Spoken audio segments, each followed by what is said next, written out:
dear friends and colleagues in Subotica. My visit in 2015 to your beautiful country with its beautiful people was an unforgettable experience. We were looking forward to being there this year, but it was not to be. Khalid and all the others in our team consider ourselves greatly privileged and honored to be given the opportunity to participate in this spectacular event, and we thank each and every one of you for inviting us. We are sure the festival will be a grand success. Here's a summary of my paper submitted for the Scientific Forum. The role and status of women has been debated over centuries. Every tradition and culture in the world have certain beliefs. The subcontinent of India is known for its rich diversity in culture, language, religious beliefs and traditions. It has one of the most ancient traditions of theatre and dramatics going back thousands of years. Many of these beliefs and traditions have been nurtured and preserved and withstood the ravages of changing times. Gender is a social construction and a product of nurturing, while sex is a product of nature. The status of women in India has undergone many changes over the past millennium, predestining her fate from the cradle to the grave. Let's go back in time, beginning with the Vedic period.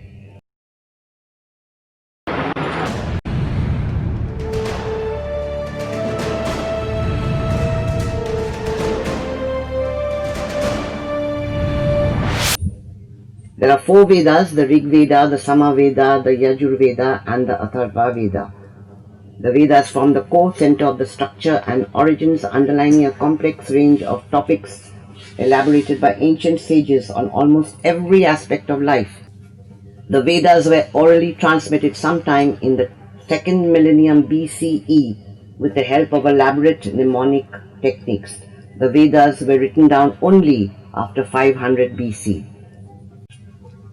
The Natya Shastra is a Sanskrit treatise on the performing arts.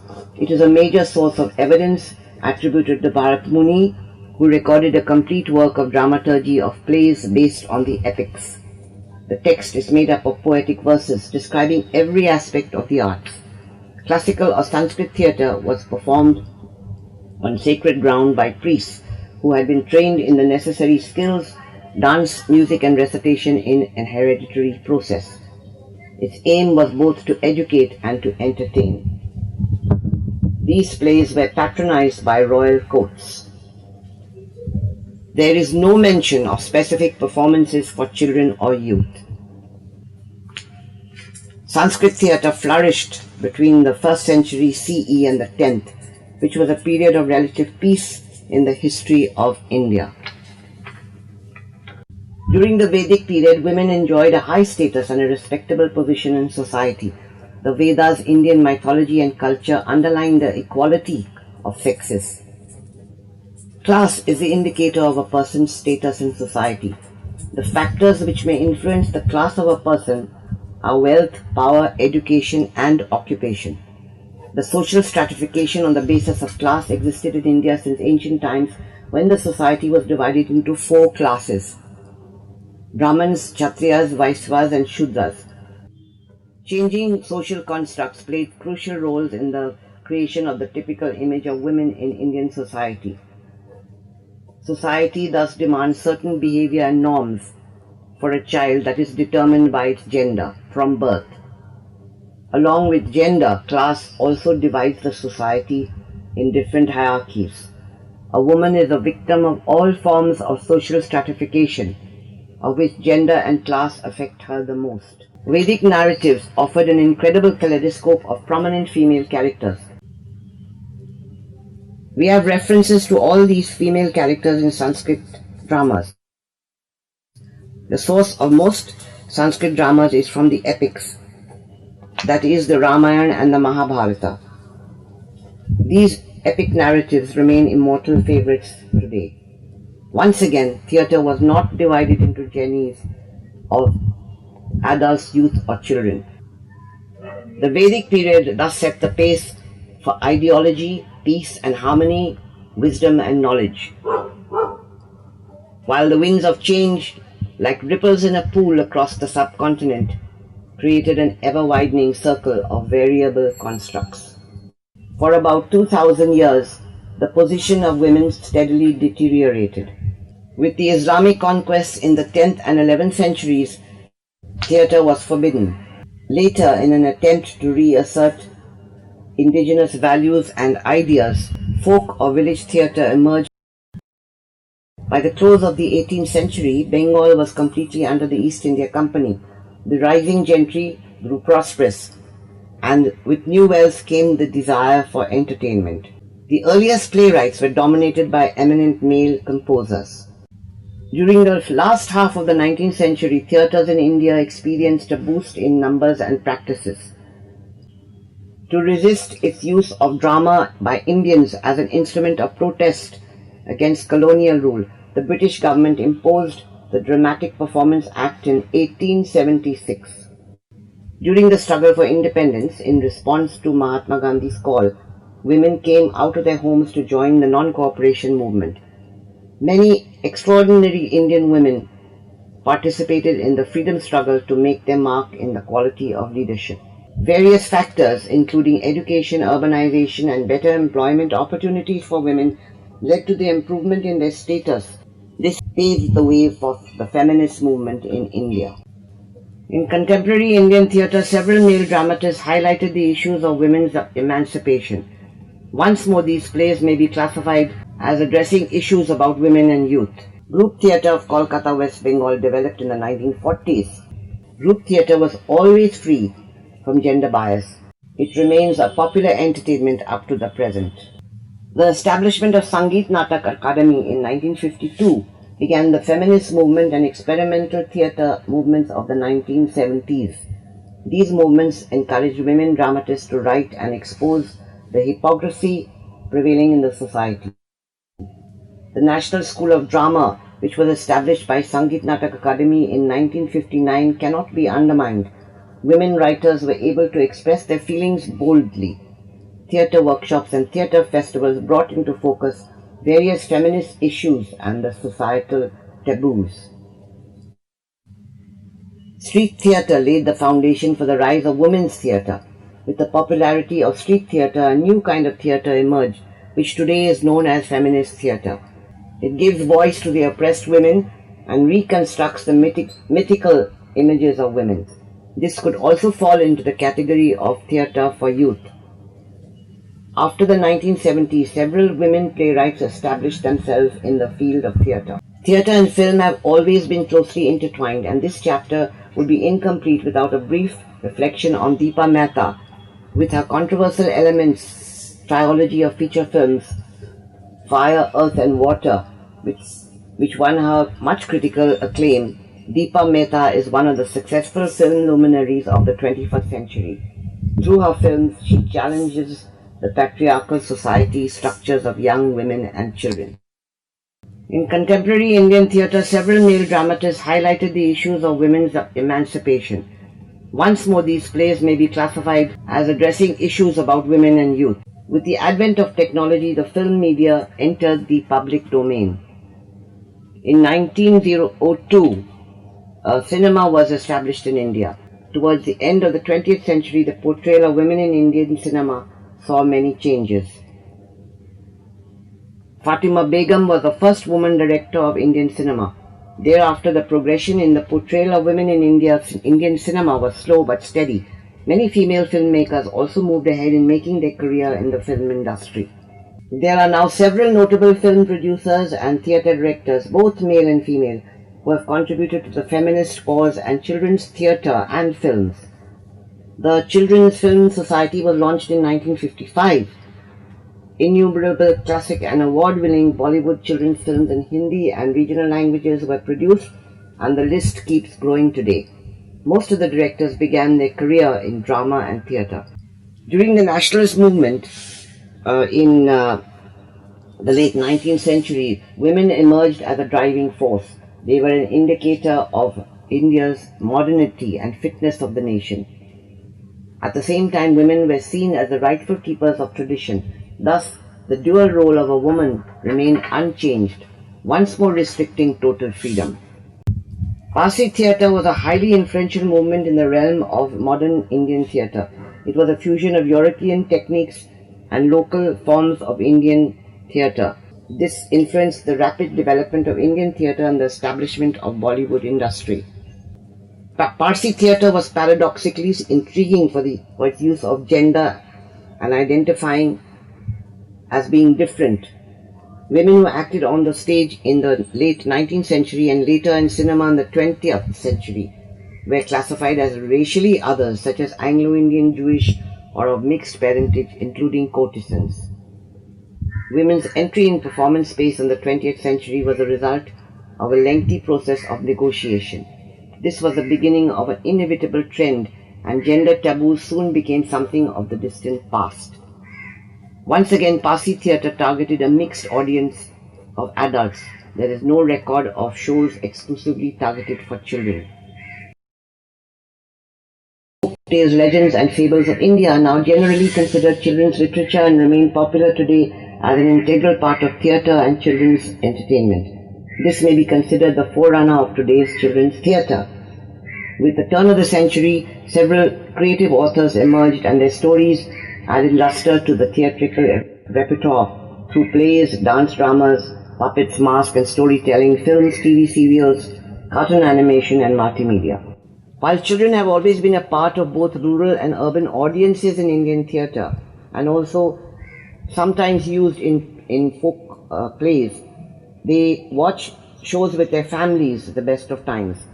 No organized genre targeting children existed until the 18th, early 19th century.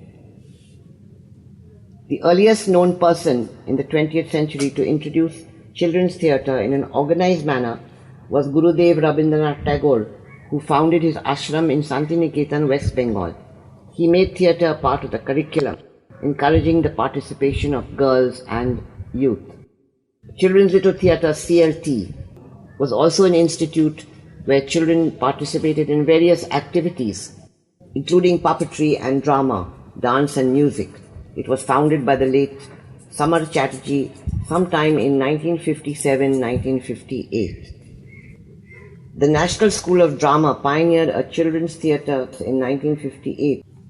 The 21st century ushered in several innovative producers who used drama in education, including specially challenged children and youth.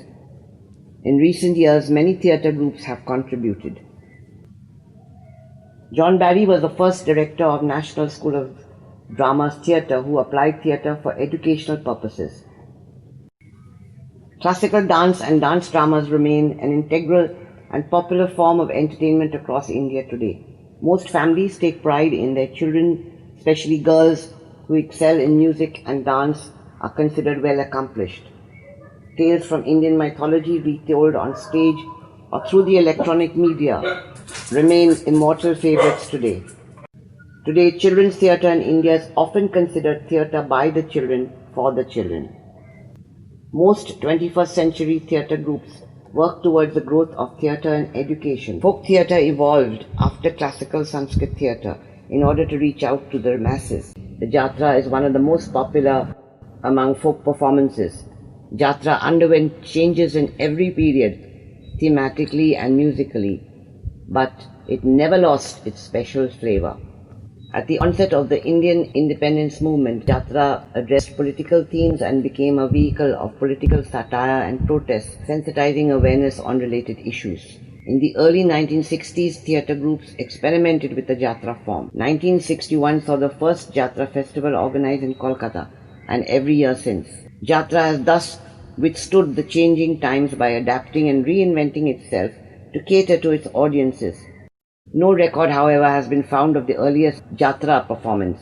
But no matter its origin, Jatra is no longer a gender-biased industry. From the early 1990s onwards, a large number of women joined the industry. Jatra groups run around 300 shows a year. The Jatra stands out among other folk performances as having gone through an unending series of reinvention in terms of dramatic content and gender intervention. Sadly, because of the pandemic in 2020, Jatra groups have suffered irreparable financial loss and their immediate future now remains uncertain. In order to spread awareness among local people and empower women about the Sundarban Development Authority periodically organizes festivals dedicated to Bon Bibi, the forest deity. The event, which began in 2002, has since been organized on various islands between the months of March and December. Local artists perform Bon Bibi Jatras, portraying the forest deity. There are theatre groups of only women actresses who perform and take on male roles and interact with the audience.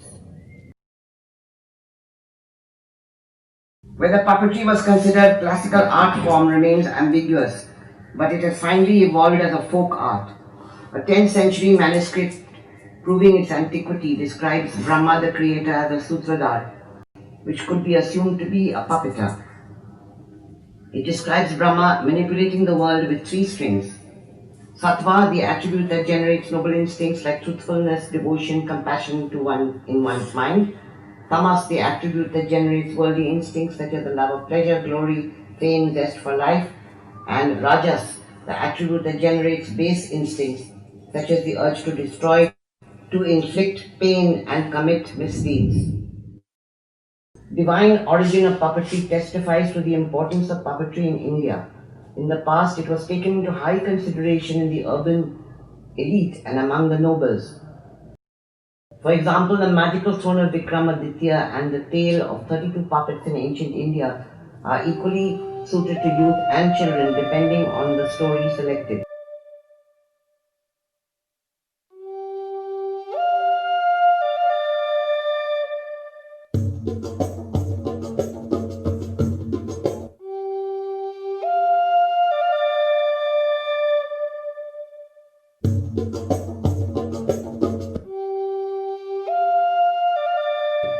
Most traditional puppeteers in the past excluded women because themes were mainly spiritual.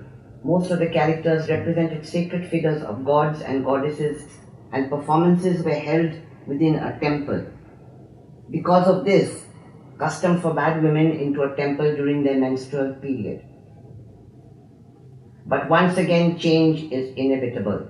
Puppet performances that are no longer restricted to the temple premises have moved out into the public arena, catering to the masses. Old taboos are not always rigidly observed by some. Many traditionalists are reinventing their tradition to include women, while contemporary groups display no gender bias. Meher Rustam Contractor, founder of Darpana Academy of Performing Arts in Ahmedabad, and Kamala Devi Chattopadhyay were the Iron Ladies and the driving force behind the renaissance of Indian handicrafts, handlooms and theatre in independent India. They played a major role in the renaissance of puppetry, revival of traditional constructs, supported experimenters, playwrights, performers, producers, designers, directors and educators. There are many such women from urban and rural settings today who practice puppetry. For most, it is not merely a profession, but a passion to gain free expression through the arts. Groups now exercise total freedom, unrestrained by norms and dominated by creative forces. The productions may be custom designed to entertain, educate, and depending on the needs of the funding source. Over the centuries, puppetry in India has thus fulfilled 2 major functions: non-formal education and meaningful entertainment. Alongside religious education in the last few decades, government and non-government institutions have promoted custom-designed awareness projects embracing a variety of issues. Onto the stage behind the stand, Shakti, the goddess of power, sits upon my feeble hand, while Saraswati, the goddess of learning, inspires my heart and reinvents my yearning. Rahales Little Theatre was launched in 1984, and since then our puppets inspired us to reach out through CEET, communication, entertainment, education and therapy, through puppetry and animated theatre. Since then we have performed at national and international levels. I head a team of committed professionals and highly skilled traditional puppeteers of West Bengal who have learned to reinvent their talents to cater to contemporary audiences. We have about 2,000 designer puppets in our repertoire, and the list keeps going up. We custom designed projects for adults, youth, children, special needs children in hospitals and institutions. And our repertoire includes multilingual television serials, telefilms and documentary films, puppet theatre and workshops for adults and children, applied research projects, publications, training modules for adults and educators, and awareness campaigns. Most of our ventures have had the support of the Ministry of Culture, Government of India, and several governmental organizations. As a woman in a man's world, I can truly say it has been and still is a most rewarding and exciting adventure, and I have never ever experienced the throes of gender bias at any point of time.